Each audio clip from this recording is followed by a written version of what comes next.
नमस्कार दर्शक बंधु शुभ सकाळ। आज ହେଉଛି जून मास 29 तारिख सोमवार। चलନ୍ତୁ नजर पकाइबा आज दिन राज्य और देश विदेशर 20टी गुरुत्वपूर्ण खबर उपरे। ता पूर्व जदि आपण चैनल नुआ करी अछंती तेबे भिडियोटी को गोटे लाइक एवं शेयर करबा सह चैनल को सब्सक्राइब करी कमेंट बॉक्स रे आपण केउ जिल्लार भिडियोटी को देखुचंती जणांतु, जहा फल रे प्रत्येक दिन एपरि नुआ नुआ अपडेट सर्वप्रथमे पाई परिबे। आजिर प्रथम खबर 1 जुलाई रु एही लोकंकु मिलिबनी गैस सिलिंडर। 1 जुलाई रु एही एलपीजी सिलिंडर को नहीं एक अनेक नियम बदलुची। यही कारण पूर्वर थिबा सही ग्राहकों कनेक्शन बंद हो पारे। जो ग्राहक मानक पाखरे पूर्वर पीएनजी और एलपीजी कनेक्शन रही। अन्यपटे ईकेवाईसी करिनथिबा ग्राहकों को मध्य 1 जुलाई रे एलपीजी सिलिंडर मिलबारे असुविधार सम्मुखीन हेबाको पड़े पारे।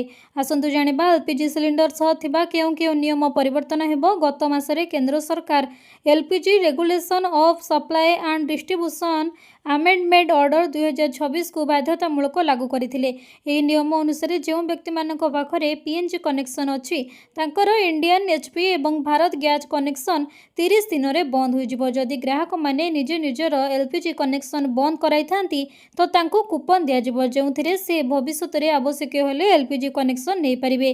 जदि एमिति न करंती तेबे सही स्थिति रे तांको एलपीजी कनेक्शन बंद कर दिया जिवो।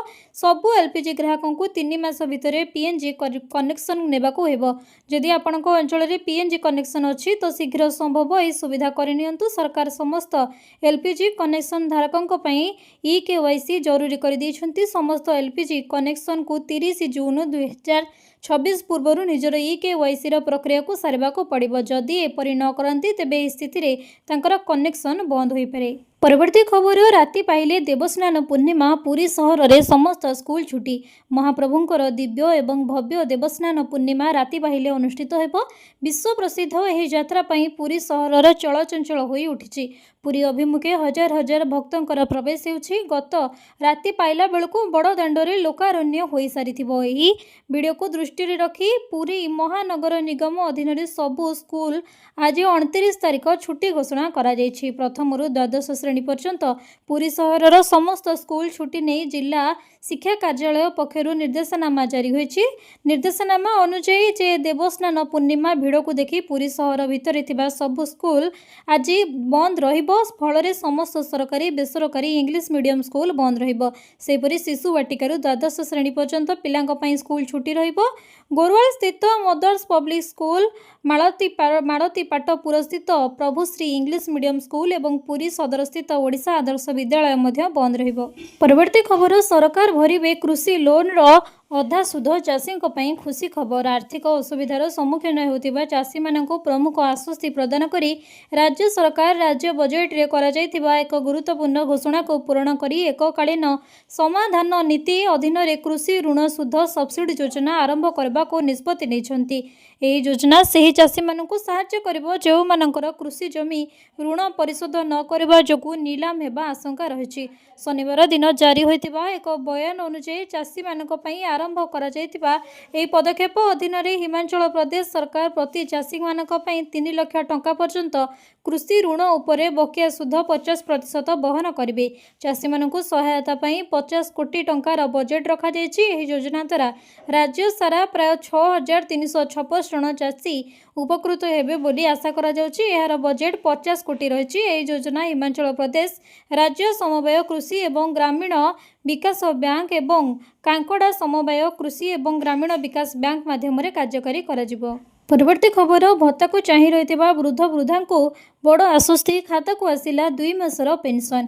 राज्यर लक्ष लक्ष असहाय लोकों पई एक बड़ आश्वस्तिकर खबर आसिछि। ओडिशा सरकार एप्रिल एवं मे मासर 2 मासर सामाजिक सुरक्षा भत्ता टंका सीधा सड़क हिताधिकारी बैंक अकाउंट को पठाई दैछंती।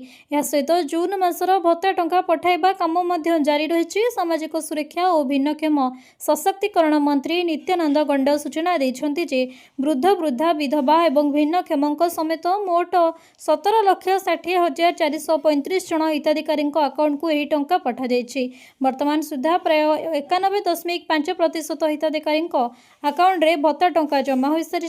बाकी रही लोकंर बैंक संबंधी और वैषयिक काम शेष होगा मात्रे खूब शीघ्र से अकाउंट को यही टंका चलीजिबो बोली आशा करा जाउछि। सरकारी अधिकारी माने कहिसंति जे पोर्टाल वैषयिक त्रुटि जोगु पेंशन बंटन विलंब होइतिला। मंत्री आहुरी सूचना दैछंति जे जून मासर पेंशन प्रक्रिया चलीछि एवं समस्त योग्य हिताधिकारी मानकु निर्धारित समय सीमा मध्य रे सहायता राशि प्रदान करा जिवो। परवर्ती खबर सुभद्रा योजना को नै आसिला बहुत बड़ खुशी खबर। सुभद्रार पंचम किस्ती पूर्वरु एही काम सबु सारी दियंतु नहले परवर्ती किस्ती टंका 5,000 रु वंचित हेबे। कारण बहु सुभद्रा हिताधिकारी मानकर कहार अंडर प्रोसेस अछि तो कहार फील्ड वेरिफिकेशन अटकी जाइछि आ कहार राशन कार्ड समस्या पाई वंचित रहिछंती तो केउ माने 10 एकर जमी 4 चकिया जान पाई मिलबनी तो एही भितरे सीएससी सेंटर सह जोगाजोग करंतु। कारण केबे आसीबो घोषणा कले उपमुख्यमंत्री प्रभाती परिडा नोट करंतु तारीख योग्य हिताधिकारी पाइबे 5,000 टंका। सुभद्रार चतुर्थ किस्ती टंका हिताधिकारी मानकर खाता को आसी सारिछि। 4टी किस्ती रे मोट 20,000 टंका पाई सारिछंती 1 कोटी अधिक हिताधिकारी। सेहिपरि चतुर्थ किस्ती पाई नथिबा योग्य हिताधिकारी मानक पाखको वेरिफिकेशन परे गत मे 4 तारिख रे आसीथिला सुभद्रा टंका। एबे पंचम किस्ती को अपेक्षा करि रहिछंती महिला जो माने योग्य एवं सरकारक द्वारा निर्धारित बयस हो जाइछि सेमाने एथिरे आवेदन करि परिबे। अति सहजरे बुझिबाको गले आसंता अगस्ट 28 तारिख राखी पूर्णिमा दिन पुणी 5,000 टंका पाइबे सुभद्रा हिताधिकारी। परवर्ती खबर सतर्क हो जातु। जुलाई रे एही 12 दिन बंद रहिबो बैंक। जुलाई मासरे 12 दिन बैंक छुट्टी रहिबो तेणु निर्धारित समय रे निजर बैंकिंग संपर्कित गुरुत्वपूर्ण काम सारी नियंतु। मिलथिबा सूचना अनुसार जुलाई मासरे सारा देश रे विभिन्न राज्य और सहर गुड़िकरे मोट 12 दिन बैंक बंद रहिबो। सेथि मध्यरे 4टी रविवार रहितबा बेले द्वितीय और चतुर्थ शनिवार और 6टी स्थानीय पर्वपर्वाणी तथा विशेष छुट्टी रही। भारतीय रिजर्व बैंक आरबीआई रो नियम अनुसार प्रति मासरे द्वितीय और चतुर्थ शनिवार रे समस्त सरकारी और बेसरकारी बैंक बंद रही है। जुलाई 11 तारिख द्वितीय और 25 तारिख चतुर्थ शनिवार पड़ुछि। रविवार कारण 4 दिन बैंक बंद रहिबो। जुलाई 5, 12, 19, 26 तारिख रे रविवार पड़ुछि। स्थानीय छुट्टी जुलाई मासरे अनेक राज्य रे पर्वपर्वाणी धार्मिक आयोजन आंचलिक उत्सव कारण बैंक गुड़िक बंद रहिबो। ऑनलाइन बैंकिंग सेवा मध्य चालू रहिबो। बैंक शाखा गुड़िक बंद रहिले मध्य ग्राहकों को अधिक समस्यार सम्मुखीन हेबाकू पड़िबो नाही।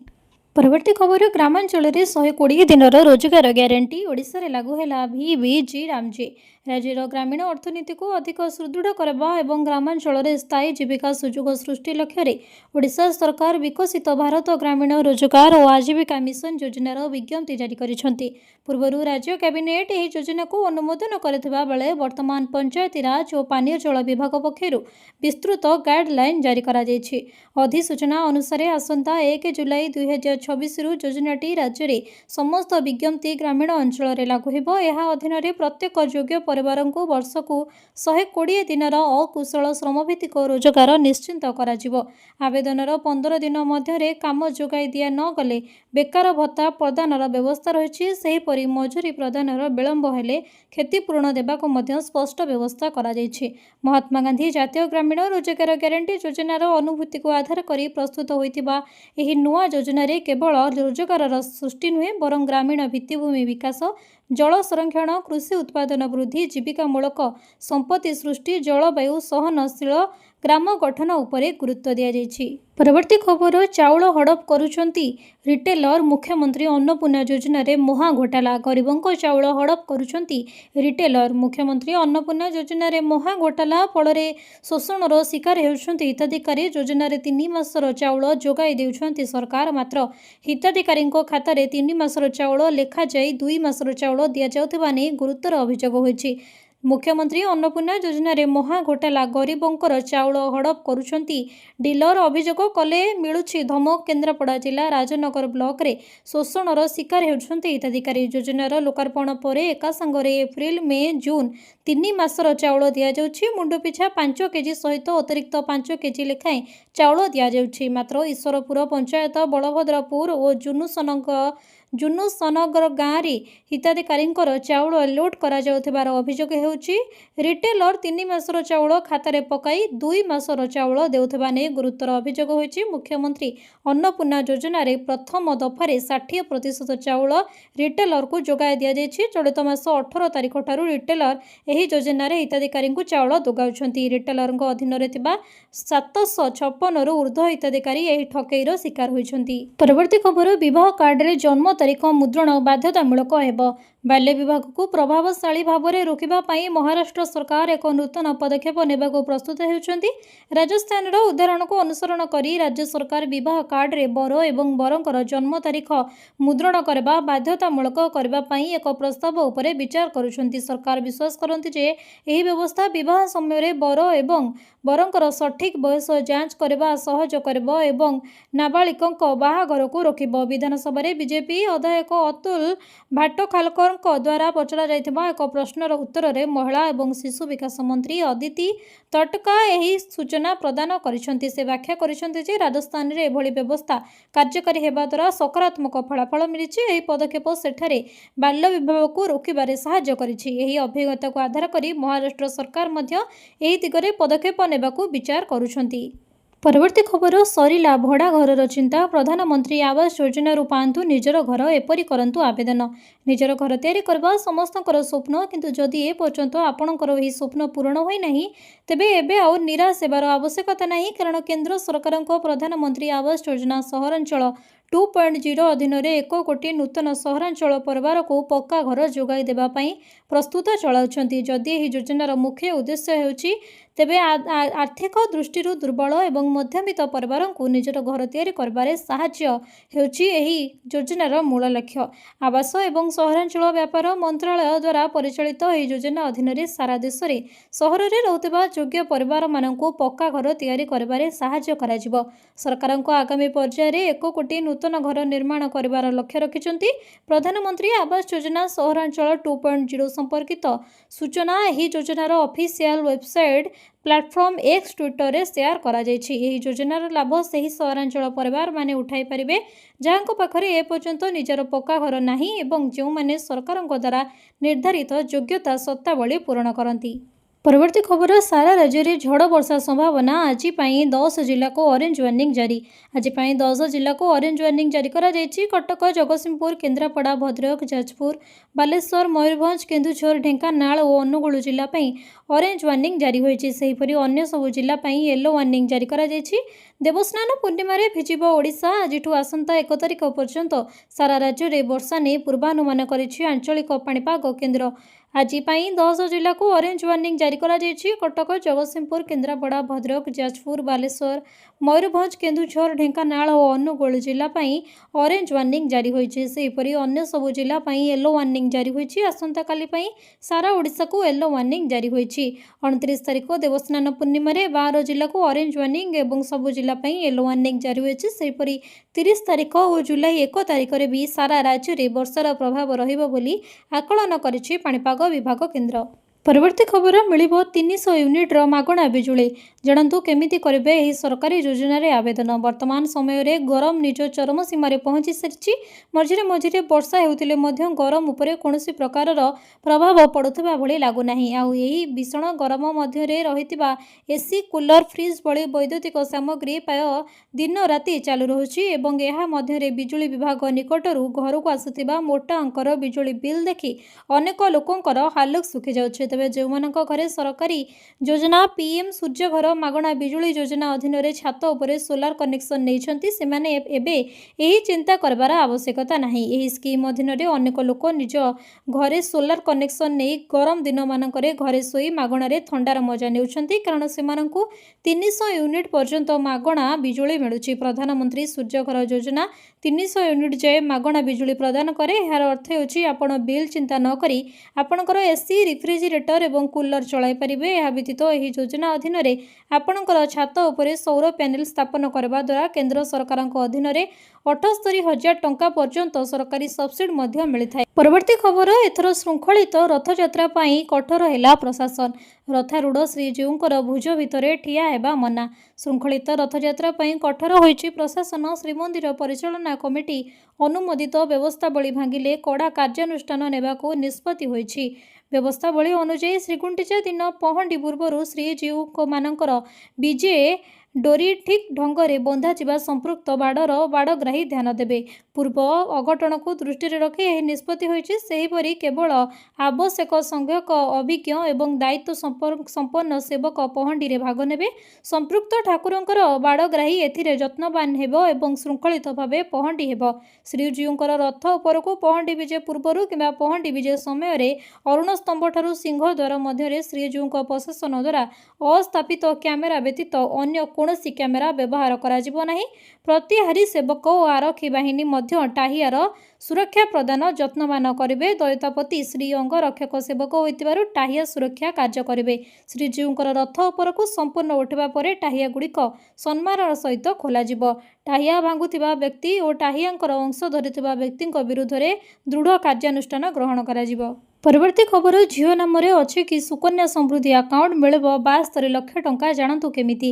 ଝିଅମାନଙ୍କ ଭବିଷ୍ୟତକୁ ସୁରକ୍ଷିତ କରିବା ପାଇଁ ସୁକନ୍ୟା ସମୃଦ୍ଧି ଯୋଜନା ହେଉଛି ସବୁଠାରୁ ଲୋକପ୍ରିୟ ସରକାରୀ ସଞ୍ଚୟ ଯୋଜନା ମଧ୍ୟରୁ ଗୋଟିଏ।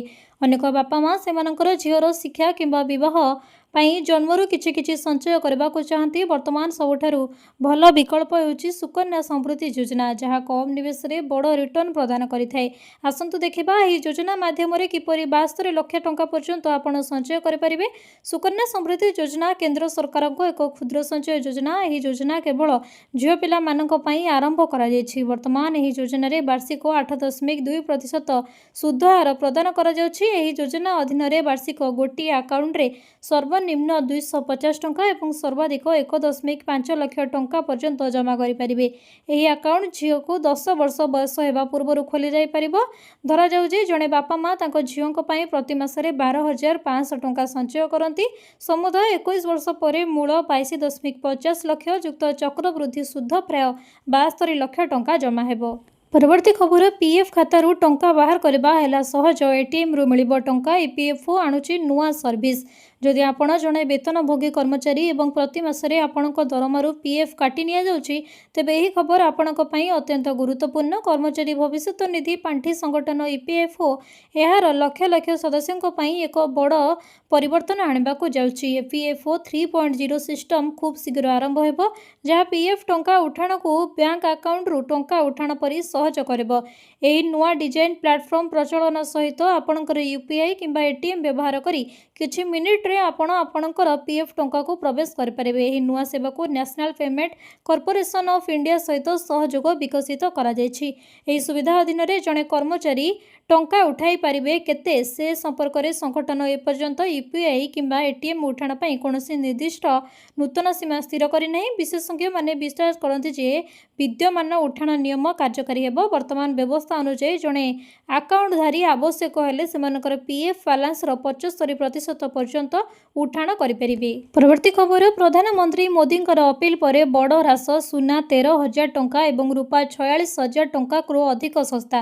ପ୍ରଧାନମନ୍ତ୍ରୀ ନରେନ୍ଦ୍ର ମୋଦି ଗତ ମାସରେ ଦେଶବାସୀଙ୍କୁ କିଛି ଗୁରୁତ୍ୱପୂର୍ଣ୍ଣ ନିବେଦନ କରିଥିଲେ। ଆସନ୍ତା 1 ବର୍ଷ ଯାଏ ସୁନା ନ କିଣିବାଠାରୁ ଦୂରେଇ ରହିବା ଲାଗି ପ୍ରଧାନମନ୍ତ୍ରୀ ଅପିଲ କରିଥିଲେ। ଇଣ୍ଡିଆନ୍ ବୁଲିୟନ ଆସୋସିଏସନ ଡାଟା ଅନୁସାରେ ମେ 10ରେ ପ୍ରଧାନମନ୍ତ୍ରୀ ମୋଦି ଅପିଲ କରିଥିଲେ। ସେତେବେଳେ 24 କ୍ୟାରେଟ ସୁନା 10 ଗ୍ରାମ ପିଛା 1,53,140 ଟଙ୍କା ଥିଲା। ସେହିପରି ରୂପା କିଲୋ ପିଛା 2,62,350 ଟଙ୍କା ଥିଲା। ବର୍ତ୍ତମାନ ଜୁନ 28 ସୁଦ୍ଧା 13,267 ଟଙ୍କା ପାଇ ହ୍ରାସ ପାଇଛି। ପ୍ରତି 10 ଗ୍ରାମ ପିଛା 1,39,873 ଟଙ୍କା ରହିଛି। ସେହିପରି ରୂପା 55,908 ଟଙ୍କା ହ୍ରାସ ପାଇ ପ୍ରତି କିଲୋଗ୍ରାମ ପିଛା 2,16,541 ଟଙ୍କାରେ ପହଞ୍ଚିଛି। ପରବର୍ତ୍ତୀ ଖବର, କିଷାନ କ୍ରେଡିଟ୍ କାର୍ଡ ମାଧ୍ୟମରେ କେତେ ଲୋନ୍ ନେଇପାରିବେ ଚାଷୀ। ଜାଣନ୍ତୁ ପୂରା ନିୟମ। ଖରାତରରେ ଚାଷ କରିବା କେତେ ଯେ କଷ୍ଟ ତାହା କେବଳ ଚାଷ କରିବା ଲୋକ ହିଁ ଜାଣିଛି। ଆଉ ଏଥିପାଇଁ ବିପୁଳ ପରିମାଣରେ ଟଙ୍କାର ମଧ୍ୟ ଆବଶ୍ୟକତା ରହିଛି। ତେଣୁ ଚାଷ କରିବା ପାଇଁ ଜଣେ ଚାଷୀ ଅନେକ ଧାର କରଜ ମଧ୍ୟ କରିଥାଏ ଆଉ ସବୁବେଳେ ଚିନ୍ତାରେ ମଧ୍ୟ ରୁହେ। କିନ୍ତୁ ଆଜିର ସମୟରେ ଚାଷ ଖର୍ଚ୍ଚ ପାଇଁ ଟଙ୍କାର ବ୍ୟବସ୍ଥା କରିବା ଆଉ ଏକ ବଡ଼ ଚ୍ୟାଲେଞ୍ଜ ହୋଇନାହିଁ। କିଷାନ କ୍ରେଡିଟ୍ କାର୍ଡ ଯୋଜନା ଏହି କ୍ଷେତ୍ରରେ ଏକ ବରଦାନ ଭାବରେ ଉଭା ହୋଇଛି। ଏହି ଯୋଜନା ମାଧ୍ୟମରେ ଚାଷୀମାନେ ସେମାନଙ୍କର କୃଷି ଆବଶ୍ୟକତା ପୂରଣ କରିବା ପାଇଁ ଅତି କମ୍ ସୁଧ ହାରରେ ସହଜରେ ବଡ଼ ଋଣ ପାଇପାରିବେ। ପାଇପାରିବେ। ଏହି ଯୋଜନାର ସବୁଠାରୁ ସ୍ୱତନ୍ତ୍ର ବୈଶିଷ୍ଟ୍ୟ ହେଉଛି ଏହାର ବର୍ଦ୍ଧିତ ସୀମା, ଯାହା ଅଧୀନରେ ଚାଷୀମାନେ ଏବେ 5 ଲକ୍ଷ ଟଙ୍କା ପର୍ଯ୍ୟନ୍ତ ଋଣ ପାଇପାରିବେ। ଏହା ଉଲ୍ଲେଖନୀୟ ଯେ ପୂର୍ବରୁ ଏହି ସୀମା ମାତ୍ର 3 ଲକ୍ଷ ଟଙ୍କା ପର୍ଯ୍ୟନ୍ତ ସୀମିତ ଥିଲା। ଚାଷୀମାନେ କୌଣସି ଆର୍ଥିକ ଚାପର ସମ୍ମୁଖୀନ ନ ହୋଇ ବୃହତ ଚାଷ କାର୍ଯ୍ୟରେ ନିୟୋଜିତ ହେବା ଏବଂ ଆଧୁନିକ ପ୍ରଯୁକ୍ତିବିଦ୍ୟା ବ୍ୟବହାର କରିବା ପାଇଁ ସରକାର ଏହି ସୀମା ବୃଦ୍ଧି କରିଛନ୍ତି। ବିନା ଗ୍ୟାରେଣ୍ଟି ଋଣ ବିଷୟରେ କହିବାକୁ ଗଲେ ଚାଷୀମାନେ ଏବେ କୌଣସି ସୁଧ ପ୍ରଦାନ ନ କରି କିମ୍ବା ସେମାନଙ୍କର ଜମି ବନ୍ଧକ ରଖି 1.60 ଲକ୍ଷ ପର୍ଯ୍ୟନ୍ତ ଋଣ ପାଇପାରିବେ। ପରବର୍ତ୍ତୀ ଖବର, ଦୁର୍ବଳ ମୌସୁମୀ ଯୋଗୁଁ ଆକାଶରୁ ମେଘ ଗାଏବ କରଜ କରି ଧାନ ବୁଣିବା ପରେ ଆକାଶକୁ ଚାହିଁ ରହିଛି ଚାଷୀ। ଗୋଟିଏ ପଟେ ଧାନ କିଣା ଅବ୍ୟବସ୍ଥା, କଟନୀ ଛଟନୀ ଯୋଗୁଁ ଚାଷୀ ତଳିତଳାନ୍ତ ହେଉଥିବା ବେଳେ ଅନ୍ୟପଟେ ଦୁର୍ବଳ ମୌସୁମୀ ଚାଷୀଙ୍କୁ ଚିନ୍ତା ପକାଉଛି। ଅକ୍ଷୟ ତୃତୀୟା ପରେ ଚାଷ ପାଇଁ ଅନୁକୂଳ ହୋଇଥାଏ। ଚାଷୀ କ୍ଷେତ୍ରରେ ଧାନ ବୁଣି ବର୍ଷାକୁ ଚାହିଁ ରହିଛି, କିନ୍ତୁ ବର୍ଷା ଦୂରରେ କଥା, ଆକାଶରୁ ମେଘ ହଜିଯାଇଛି। ଜୁନ୍ ମାସରେ 199 ମିଲିମିଟର ସ୍ୱାଭାବିକ ବର୍ଷା ହେବା ବଦଳରେ ମାତ୍ର 25 ମିଲିମିଟର ବର୍ଷା ହୋଇଛି। ଫଳରେ ଗଜାମରୁଡ଼ି ଆଶଙ୍କାରେ ମୁଣ୍ଡରେ ହାତ ଦେଇଛନ୍ତି ଚାଷୀ। ଆଷାଢ଼ରେ ଢୁ ଢୁ ଖରା ହଜିଯାଇଛି ମୌସୁମୀ, ବର୍ଷା ଦୂରର କଥା ମେଘ ବି ଗାଏବ। ଧାନ ବୁଣି ଆକାଶକୁ ଚାହିଁ ରହିଛି ଚାଷୀ। ନିଘଣ୍ଟିଆ ବର୍ଷା, ଗଜାମରୁଡ଼ି ଆଡ଼ିମା ଆଶଙ୍କା। ଚଳିତ ବର୍ଷରେ ବିଳମ୍ବ ହେଉଥିବାରୁ ବର୍ଷା ବଲାଙ୍ଗୀରରେ ଖରିଫ ଚାଷ ପକାଇ ଯାଇଛି। ଚାଷ ବିଲରେ ହଳ କରିବା ସହ ଧାନ ବୁଣି ବର୍ଷା ପାଇଁ ଆକାଶକୁ ଅନାଇ ରହିଛନ୍ତି ଚାଷୀ।